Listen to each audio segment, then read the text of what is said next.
ada Bang Wawan. Renata, apa kabar? Sehat. Sehat. Sibuk nggak Bang? Enggak. Ngobrol-ngobrol nih. Boleh. Iya, Udah ini lama lama nih nih. kita nggak ketemu ya. Iya, udah lama nggak diskusi. Iya benar. Pengen Apa nih? ngobrolin reformasi birokrasi Bang Boleh, RB. boleh. Apa yang mesti kita obrolin? Jadi Bang, sebenarnya apa sih yang jadi sasaran reformasi birokrasi ini? Mhm. Dan kalau kita merujuk dari Permen Pan RB nomor 25 2020, apa yang menjadi dasar petunjuk pelaksanaan kebijakan RB ini Bang? Oke. Jadi sebenarnya RB itu dalam bentuk sasarannya adalah upaya dari pemerintah Indonesia, pemerintah kita itu untuk melakukan perubahan, melakukan pembenahan secara mendasar terhadap sistem penyelenggaraan pemerintahan kita.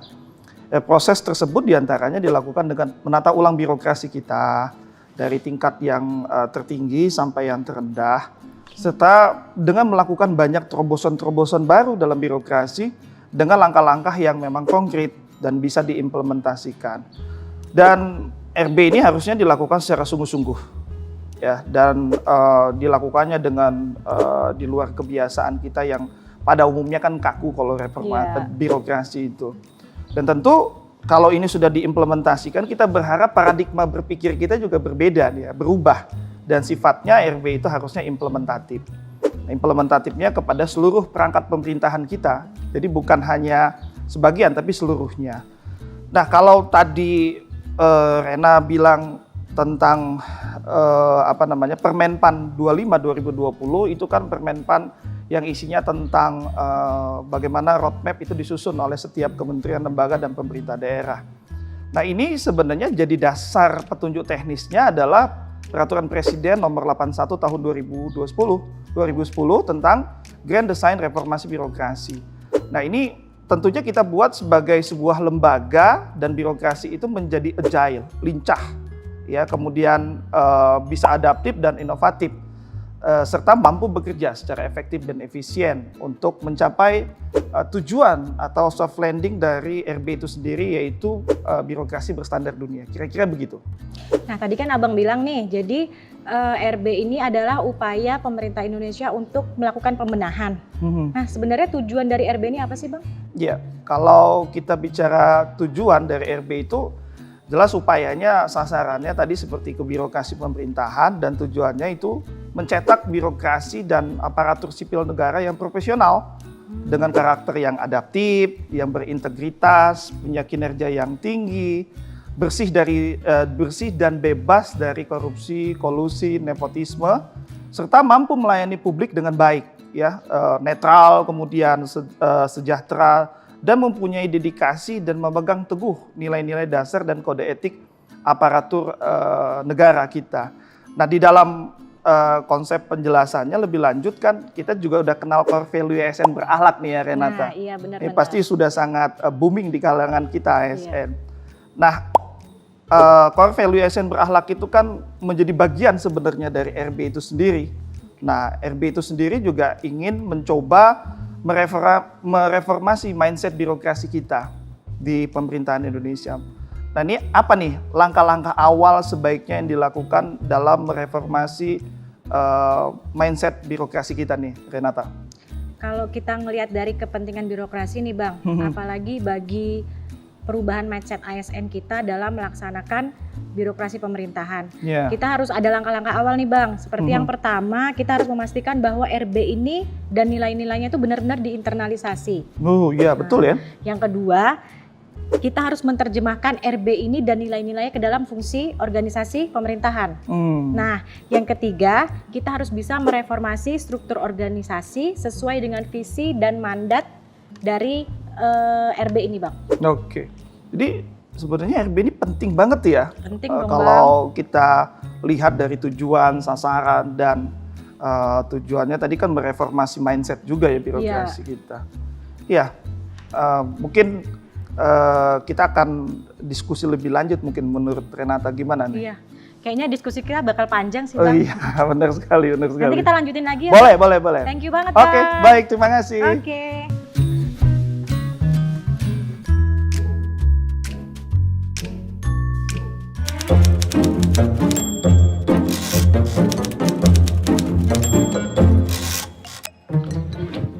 Mbak, tahu nggak apa saja sih area perubahan reformasi birokrasi dalam Permen PAN RB nomor 25 tahun 2020? Salah satunya area penguatan sistem pengawasan. Wah, bener. Makasih ya, Mbak ya. Mas. Tahu nggak, Mas? Area manajemen perubahan. Makasih, Mas ya. Sip. Pak, misi, Pak. Area penguatan akuntabilitas. Bener, cocok. Makasih banyak ya, Pak ya. Kakak, tahu nggak? Area penguatan kelembagaan. Mbak tahu nggak, Mbak? Area penguatan tata laksana. Nah, ini satu lagi. Area penguatan sistem manajemen SDM ASN. Nah, yuk lanjut lagi. Let's go. Coy, ada lagi satu lagi. Kita tagih. Area penguatan peraturan perundang-undangan atau deregulasi kebijakan. Tahu nih. Yuk, lanjut. Makasih ya, Mbak. Wah. Mas, tahu nggak? Area penguatan kualitas pelayanan publik. Tahu nih. Udah cocok. Dapat 8 kita. Yuk, kita kelar. Makasih ya, Mas. Thank you.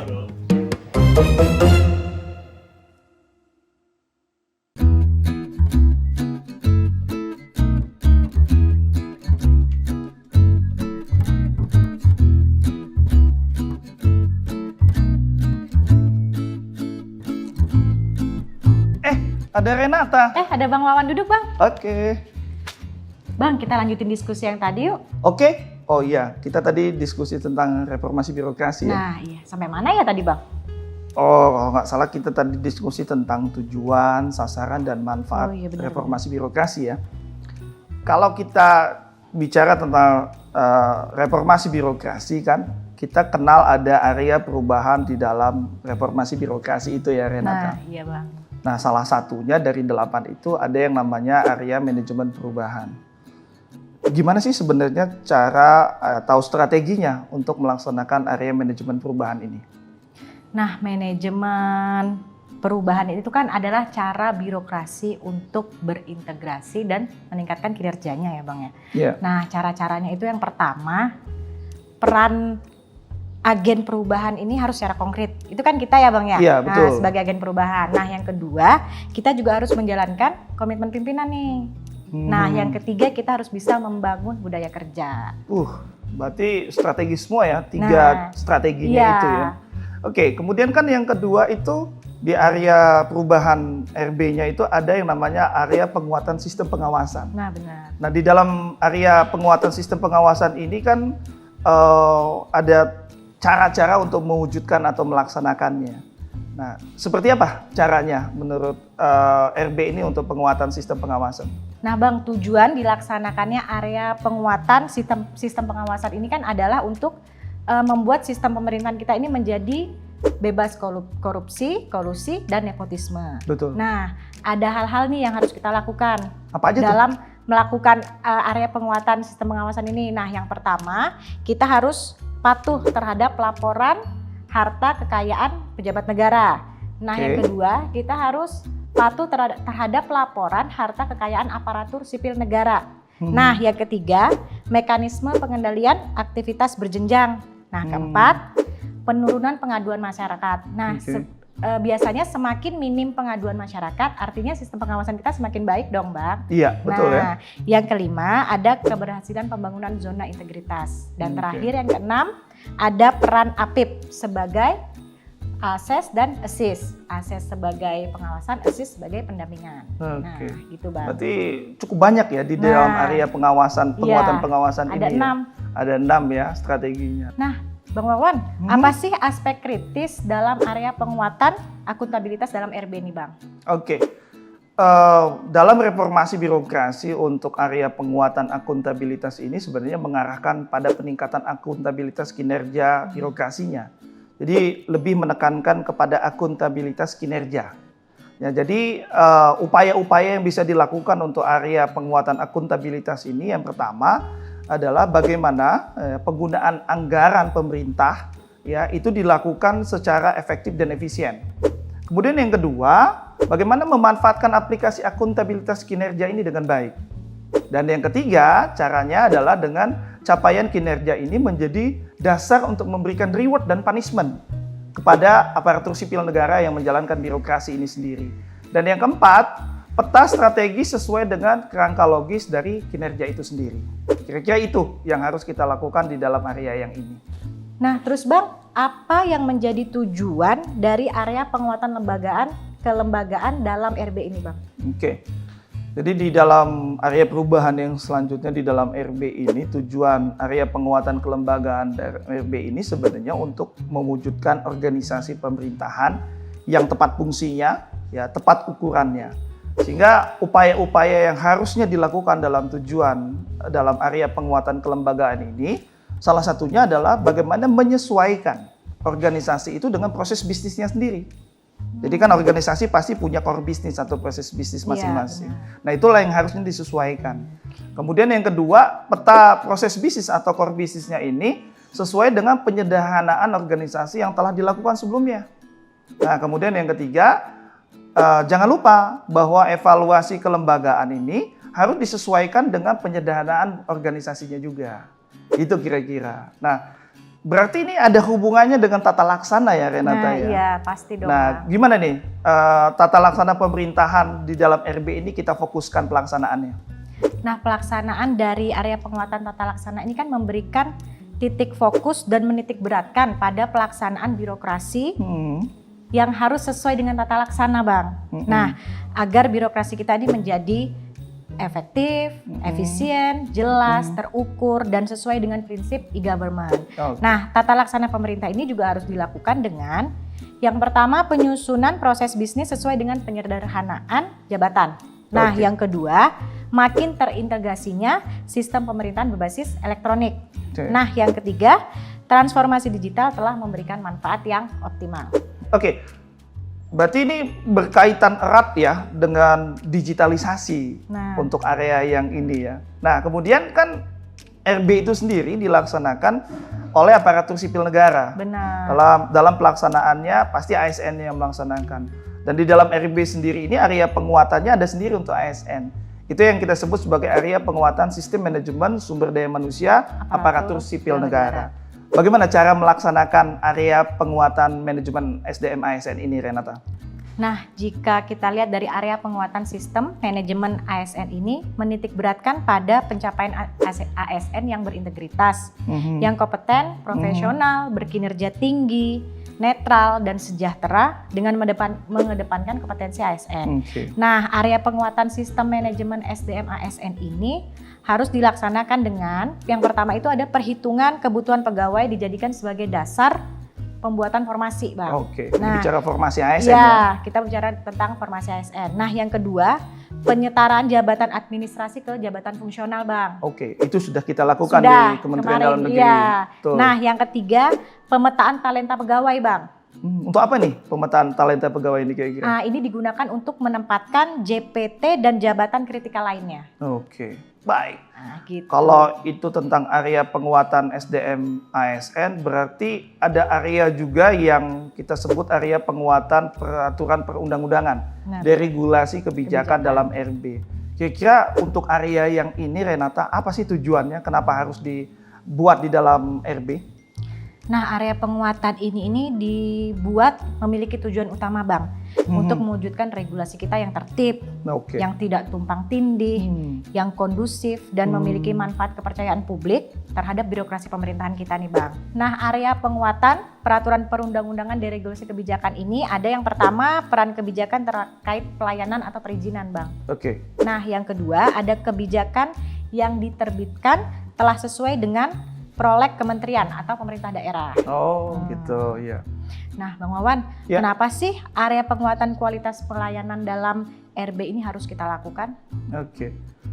Pertama, tentu kita tahu ya, di dalam area pelayanan, penguatan kualitas pelayanan ini menjadi fokus atau perhatian masyarakat kita untuk pelayanan yang disediakan oleh pemerintah kita saat ini.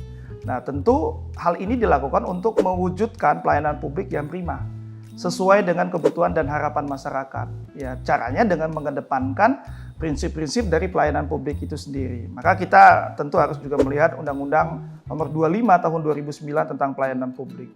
Area penguatan pelayanan publik ini sebenarnya bisa dilakukan dengan Satu, caranya menjalankan standar pelayanan publik. Tentu di dalamnya ada maklumat pelayanan publik, SOP dalam pelayanan publik, gitu kan. Kemudian yang kedua, pemanfaatkan teknologi dalam pelayanan publik ini. Jadi sekarang sudah serba digital, tentu kita harus mencoba cara-cara baru, menyediakan aplikasi-aplikasi baru untuk pelayanan-pelayanan publik kepada masyarakat. Kan gitu. Kemudian yang ketiga, pengelolaan pengaduan masyarakat nih. Jangan sampai aduan masyarakat ini tidak pernah kita tanggapi. Dan sehingga kita tidak tahu nih apa yang harus di-upgrade atau di-update di dalam pelayanan publik untuk masyarakat. Kemudian yang keempat, peningkatan budaya pelayanan. Ya kan? Kita kenal ada 3S ya, senyum, sapa, salam kan. Dan yang terakhir caranya adalah dengan melakukan penilaian kepuasan terhadap pelayanan publik ini sendiri. Duh, panjang banget nih pembahasan kita, Bang. Iya, kelihatannya gitu ya. Bang, kayaknya rapat kita udah memulai deh, Bang. Oke. Sambil jalan ya, Bang. Oke, baik.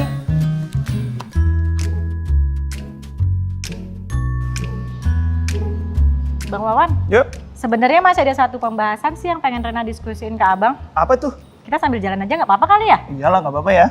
Jadi gini Bang, sampai saat ini nih reformasi birokrasi di Kemendagri ini udah sejauh mana ya dilaksanain? Oke.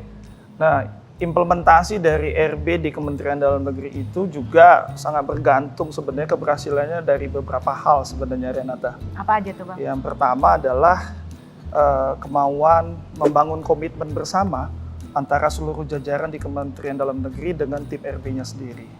Kemudian menyusun agenda dan action plan dari RB itu sebagai pedoman pelaksanaan RB itu sendiri secara konkret dan terukur tuh, Ren. Kemudian yang ketiga, bagaimana RB itu melibatkan keterkaitannya dengan seluruh ASN yang ada di Kementerian Dalam Negeri sebagai agen perubahan di dalam RB itu sendiri. Kemudian yang selanjutnya adalah melakukan monitoring dan evaluasi dalam pelaksanaan RB.